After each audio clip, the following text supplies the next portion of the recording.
Hey folks, it's JANG here with a quick look at the LEGO Dimensions fun packs for Cyborg and Wonder Woman. Here's a look at the minifigure bases, the toy tags, the NFC tags. As I've said many times, I personally don't follow comic universe stuff very much, but I do very much like both of these figures for completely different reasons. The Cyborg figure has that great specialized kind of combined hairpiece and helmet piece. It's all one piece that fits on him. And then the print, you know, you've got print on that headpiece, you've got print on the torso, which is nice and finely detailed. Uses a medium silver color. It's not the brightest silver that they do, and it's not quite a gunmetal. I think it's a little bit brighter than it looks here on camera. It does have some sheen to it, but it's not quite as dark as a proper gunmetal. But it continues on down through the hips and into the legs all the way down to the toes.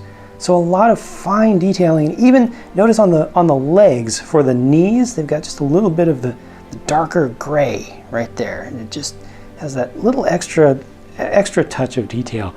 Contrast that against Wonder Woman, who's very classic and clean and plain in a way, but appropriate. You know, it's all very authentic. They haven't really added in anything extra to try to add in artificial shading or anything. You know, it's just very clean, and it works really well in Lego form. I also love that gold color that they use. That's the printed gold color. It's much nicer than the pearl gold color that they use for the actual molded pieces. Taking a look at these from the back, you see that Wonder Woman still does not have two-piece legs, so it's all printed just on the front and the sides, but you can see that it's just one color, so they haven't put together two different colors of plastic. With Cyborg, alternate face. With Wonder Woman, alternate face, both very good, you know, grimacing, angry, attacking faces, also both very appropriate. These are just well done, I think, top to bottom, front and back. This is the default build of the Cyber Guard that comes with Cyborg.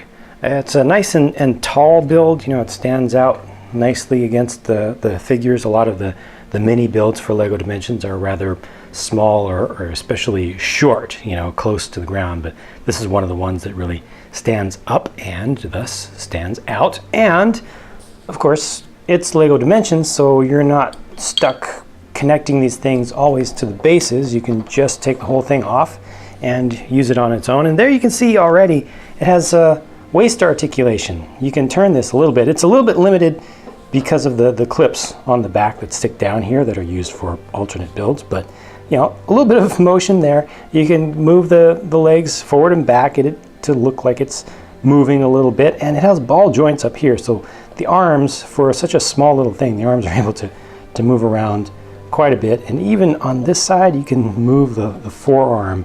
That's approximated by this one little clip piece, so you can get just a little bit of articulation there.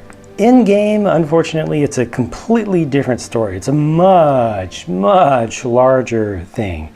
It really has very little similarity. I mean, obviously, yeah, they're both you know, walking mechs, but the size of the canopy here is huge. It has short little legs, actually, long arms, and it moves very quickly. Here's the first alternate build, though, and the reason that they came to this particular design for the physical version, so that all of those pieces, with none left over, could be used to make this, the Cyber Walker, which is a quadruped, you know, quad walker here, which again, in-game is built completely differently, but as a physical build, this also looks pretty cool, and you can move all four legs on that. And then this is the final upgrade, the Laser Robot Walker, which I think also looks really good. I think all three of these builds look good, and I feel like this one and this one actually look maybe even a little bit better than they do in-game, but in-game the main default Cyber Guard build I think it is definitely better, but wouldn't really fit onto one of these bases. And of course, you can get all of these build instructions online free on the LEGO Dimensions website. Wonder Woman's invisible jet isn't entirely invisible, is it?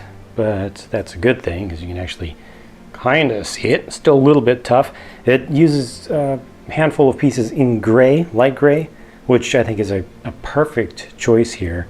You know, there are pieces that just aren't made in clear with Lego, and I think using gray just goes really well with the specific tone, the color of the clear pieces that they do. These pieces here are actually a little bit more yellow than some of the others, just slightly different. I think it might actually be a completely different type of plastic used for those, but you know, you have to look really carefully to notice the difference in them. But I think that these actually shine very nicely, have a nice crystal kind of effect to them, and this is a nice little build.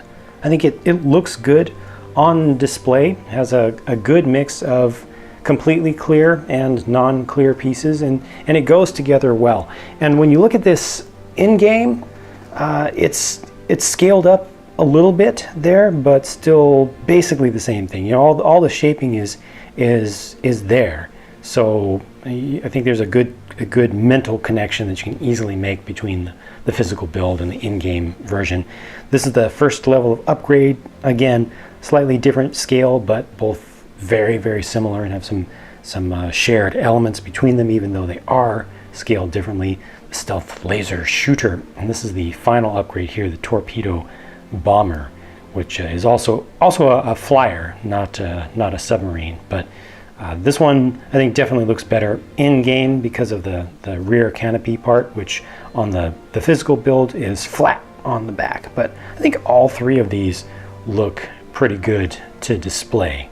So that's it for those. I think that these look really good. I think that they've delivered quality figures and quality builds for both of these fun packs. If you don't have the game, it's tough to kind of stomach the price of a fun pack, because it's intended to come with digital content to work with the game, but it's not unfathomable to get one of these specifically to get a figure without having to purchase a larger, more expensive set to get one of these figures that you might want. And the little build that comes with them, that comes with each, is really good, and I think they work together well on display. Just nicely done entire packages here. So I'm very satisfied. Let me know your thoughts by sharing a comment in the comment section down below. Thanks for watching, and I'll talk to you again soon.